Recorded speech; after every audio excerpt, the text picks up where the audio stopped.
এক, ওদের হাতে থাকে লাঠি গাম্ভীর্যের মতো, ওরা তাবিয়া মানুষকে মারে, এরা জাহান্নামে যাবে। দুই, নিসাউন মহিলা, কাছে এতন কাপড় পরে থাকে, আর এতন উলঙ্গ মমিলাতুন, এরা পুরুষকে নিজের দিকে আকৃষ্ট করে, মায়েলাতুন, এরা নিজেরা আকৃষ্ট হয়। লায়াত খুললান জান্না, এরা জান্নাতে যাবে না, জান্নাতে তো যাবে না, যাবেই না। ওয়ালা ইয়াজিদনা রিহা, এরা জান্নাতের গন্ধ পাবে না। ফাইনা রিহা আল্লাহ তুজাদু মিন মাসরিতে কাদা ওয়া কাদা, যে জান্নাতের গন্ধ 1 বছরের দূরত্ব পথ থেকে পাওয়া যায়। এখানে জান্নাত আছে, এখানে একটা দ্রুতগামী ঘোড়া দৌড়াতে আরম্ভ করলো, 1 বছর দৌড়িয়ে যেখানে যাবে ওর মাথায় আপনি যদি দাঁড়ান তাহলে জান্নাতের গন্ধ পাবেন, অথচ এই মহিলা জান্নাতের গন্ধ পাবে না। নগ্ন পোশাক মানে, এই ছেলে তোমার মা এখন এখানে বসে আছে ছোট ব্লাউজ পরে, যারা হাত থেকে বাকি দেখা যায়, এটা কি ভালো পোশাক? তোমার মা যে ব্লাউজ পরে আছে তার সব নিচের দিক পেটের দিক দেখা যাচ্ছে, এটা কি ভালো পোশাক? আমি শাড়ি হারাম বলিনি, তবে আমি বলেছি শাড়ি ভালো পোশাক নয়। আমি বলেছি সালোয়ার কামিজ মেক্সি চাদর পরতে হবে। যদি শাড়ি পরে তাহলে হাত হতে হবে ব্লাউজের কবজি পর্যন্ত, নিচের দিকে নিচে চলে যেতে হবে, 1.5-2 গজ কাপড়ের ব্লাউজ বানাতে হবে। আর শাড়ি পরে যদি বাইরে বের হতে চাই তাহলে পা মোজা পরে বের হতে হবে, নইলে যখন অটোতে পা উঠাবে তখন হাঁটু পর্যন্ত দেখা যাবে। শাড়ি আমি না কাজ করিনি, তবে শাড়ি ভালো পোশাক নয়। আমি বলেছি সালোয়ার কামিজ মেক্সি চাদর পরুন।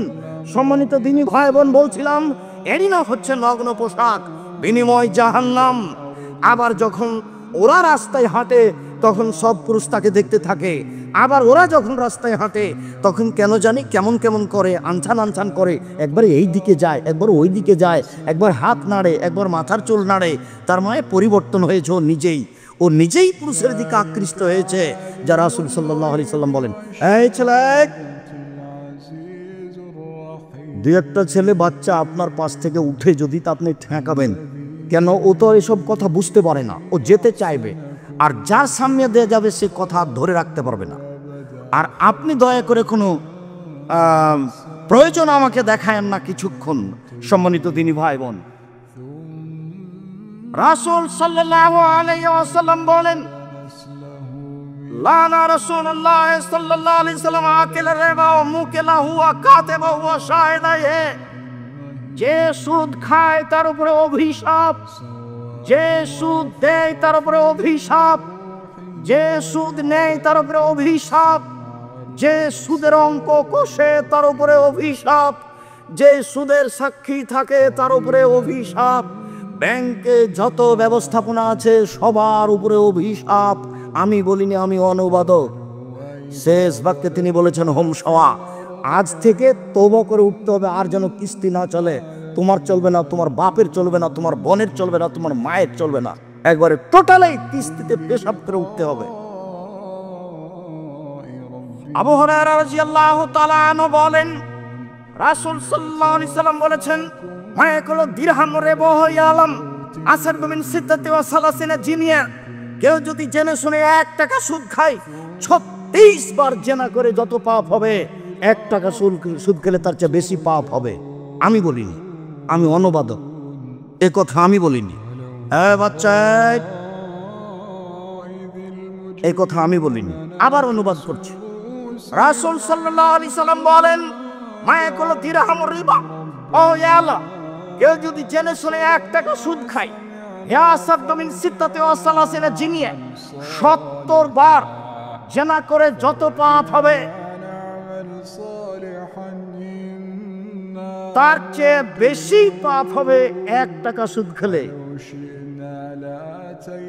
36 বার, 36 বার জেনা করে যত পাপ হবে 1 টাকা সুদের পাপ বেশি হবে। তিনি বলেন, আর রিবা সাবুনা জুজান, সুদের 17টি ভাগ রয়েছে। আইনসারহা আইন কহরাজুল উম্মাহু, তার সবচেয়ে ছোট ভাগ হলো মার সাথে জেনা করলে যেমন পাপ হয়। লজ্জা লাগে না? এই ছেলে, কত টাকা সুদ খেয়েছো, তুমি লজ্জা করে না? তোমার শরম লাগে না? এই বেটা, মুখ নিচু করে বসে আছো কেন? তওবা করে উঠো, ভিক্ষা করে খেতে রাজি আছি, আজ থেকে সুদের মুখে পেশাব করে দেবো। কোটি কোটি টাকা সুদ খেয়েছি, আর যদি এই বৈঠকে বলতে পারি আমি সুদ ছেড়ে দিলাম, তুমি আমাকে মাফ করো, যদি আমার কোটি কোটি টাকা সুদ থাকে মাফ হয়ে যাবে। রিক্সাওয়ালাকে যদি আমি দাম্ভিকতা দেখে এক থাপড় মেরে থাকি তাহলে আর পাপ ক্ষমা হবে না। ওটা জুলুমবাজি করা। যদি যাকাত ওসর বের না করি তাহলে ফকিরের হক মেরে খেয়েছি। কার? যাকাত ওসর ফেতরা কাকে দিতে হবে? ফকিরকে। তো আমি দিলাম না, আমি কি করলাম? ফকিরের হক মেরে খেলাম, এর বিচার পরে হবে। 1 মিনিট। যারা জালেম তাদের বিচার পরে হবে। যারা রিক্সাওয়ালাকে থাপ্পড় মেরেছে তার বিচার পরে হবে। যারা পাড়া প্রতিবেশী গ্রাম্য চাচা চাচিকে অপমান করেছে তার বিচার পরে হবে। যারা দাম্ভিকতা দেখে দলীয় দাপটে মানুষকে জেলে দিয়েছে তার বিচার পরে হবে। পৃথিবীর মানুষ শুনে রাখুন, বিশ্বের বাঙালি দিনী ভাই বোন যারা আমার সামনে আছেন, যারা অনলাইনে আমাদের সাথে আছেন সারা পৃথিবীর বিভিন্ন স্থান থেকে, তাদেরকে আমরা অনুরোধ করে জানাতে চাই, মনে রাখবেন, কারো যদি মানুষের সাথে অন্যায় আচরণ হয়ে থাকে তার নাম জুলুম, তার বিচার পরে হবে। যদি 1 দিন লেট হয় তাহলে 50,000 বছর, যদি 3 দিন লেট হয় তাহলে 1.5 লক্ষ বছর, যদি 500 বছর দেরি হয় কতদিন হবে? খুব সাবধান। বিচারের সময়সীমা ভালো মানুষের জন্য কয় মিনিট? 5-7 মিনিট, 1 ওয়াক্ত সালাতের সমান। বিচারের মাঠে একটা ভালো মানুষের বিচারের সময়সীমা কতটুকু? 1 ওয়াক্ত সালাতের সমান।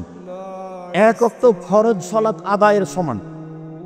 1 ওয়াক্ত ফরজ সালাত আদায়ের সমান। মনে থাকবে না মনে হয়। তো আমরা ধরে নিই মাগরিবের সালাত আদায় করতে 5-7 মিনিট লাগতে পারে। আমরা ধরে নিই এশার সালাত আদায় করতে 10 মিনিট লাগতে পারে। আল্লাহ রাসূল বলেছেন ভালো মানুষের বিচার হবে 1 ওয়াক্ত সালাতের আদায়ের সময়সীমা 5-7 মিনিট, 10 মিনিট। আর কবরের সময়সীমা হলো বাসর রাতের সমান।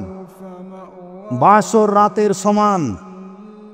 চাচাতো বোন ফুফাতো বোনকে বাসর রাত সাজাতে হবে না, বাসর ঘর এটা হারাম। বাসর ঘর সাজাতে হবে এ কথাই ঠিক। কনেকে সুন্দরী করে সাজাতে হবে এ কথাই ঠিক। এদেশে একটা বই পাওয়া যায় আদর্শ পরিবার, এখানেই আছে। আপনি যদি মনে করেন আব্দুর রাজ্জাক সাহেব কিনে নিয়ে আপনাকে ঠকিয়ে দিয়েছে, আমার কিছু করার নেই। ওখানে বাসর রাত কেমন হবে তা লেখা আছে। বাসর রাতের বিস্তারিত বিবরণ দেওয়া আছে। কনেকে সুন্দরী করে সাজাতে হবে কথা বলা আছে। বাসর ঘরে ঢুকে আগে বইয়ের মাথায় দিয়ে দোয়া পড়তে হবে, তারপরে 2 রাকাত সালাত আদায় করতে হবে, তারপরে দাম্পত্য জীবনে যেতে হবে। গেলাম রাত 10টার সময়, কিছু কথাবার্তা বললাম, তারপরে সাংসারিক 2 রাকাত সালাত আদায় করলাম, তারপরে কিছু কথাবার্তা বললাম, রাত 2টা বেজে গেল, এখন ঘুমাতে গেলাম। তাহলে ঘুমে থাকলাম 3 ঘন্টা, 5টার সময় আজান হয়ে গেল, এই 3 ঘন্টা ঘুমালাম। রাসূল সাল্লাল্লাহু আলাইহি ওয়াসাল্লাম বলছেন কবরের সময়সীমা হলো বাসর রাতের সমান। তাহলে মোটামুটি কবরের থাকার সময়সীমা হলো 2.5-3 ঘন্টা, 4 ঘন্টা এরকম হতে পারে। যখনই ভালো মানুষকে ঘুম থেকে জাগানো হবে তখন সে বিরক্ত হয়ে বলবে, আরে এখনই তো ঘুমালাম, এভাবে তাড়াহুড়া করে জাগানো হচ্ছে কেন? তাকে কেউ জাগাবে না তার কাছের মানুষ ছাড়া। আল্লাহ রাসূল বলছেন নাম কানামাতিল আরুসে, তুমি ঘুমিয়ে যাও বাসর রাতের ঘুমানোর মতো, তুমি ঘুমিয়ে যাও বাসর রাতের ঘুমানোর মতো। তুমি উত্তর সুন্দর দিয়েছ, লাইকে জহিল্লাহ বহালি, তাকে কেউ জাগাবে না তার প্রিয় মানুষ ছাড়া, তাকে কেউ জাগাবে না তার প্রিয় মানুষ ছাড়া।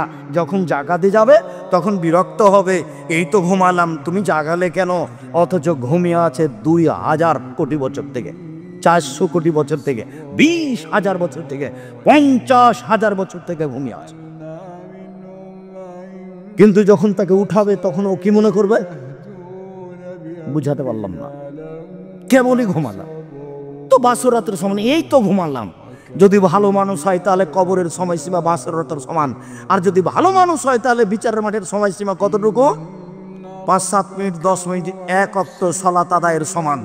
বিচারের মাঠে যদি জালেমের 1 দিন দেরি হয় তাহলে 50,000 বছর, 3 দিন যদি লেট হয় তাহলে 1.5 লক্ষ বছর, যদি 500 বছর দেরি হয় তাহলে কতদিন আমি বলতে অক্ষম। সম্মানিত দিনী ভাই বোন, ভুলেও কোনোদিন জুলুমবাজি করে 1 দিন 1 ঘন্টা বাঁচার চেষ্টা করবেন না। ফেরাউন ডুবে গেছে, আমার জন্য নৌকা ডুবে না যায়, আমি একটু বাঁচতে চাই। সংবরণশীল হয়ে, ধৈর্যশীল হয়ে, ধৈর্যের পরিচয় দিয়ে গালি না দিতে করছে, বেটি কেমন হয়ে আছে, এটাই হলো শব্দ, আর কিছু। তেমন আমার নানি কি বুঝলেন, বেটি যে দেখা এলা তুমি তো কি বুঝলেন, হয়তো আমার বেটির সাথে দেখাই হয়নি, বাইরে বসে দেয় কিভাবে চলে গেছে এমন হয়, তো দুনিয়া থেকে তো চলে গেছে, সময় তো শেষ হয়ে গেছে। এইভাবে বেঁচে থাকতে হবে না যাতে মানুষ কষ্ট পাবে, প্রয়োজন না। এই তো সেদিন ছিল 40 বছর বয়স, আজ দেখছি 60 বছর বয়স।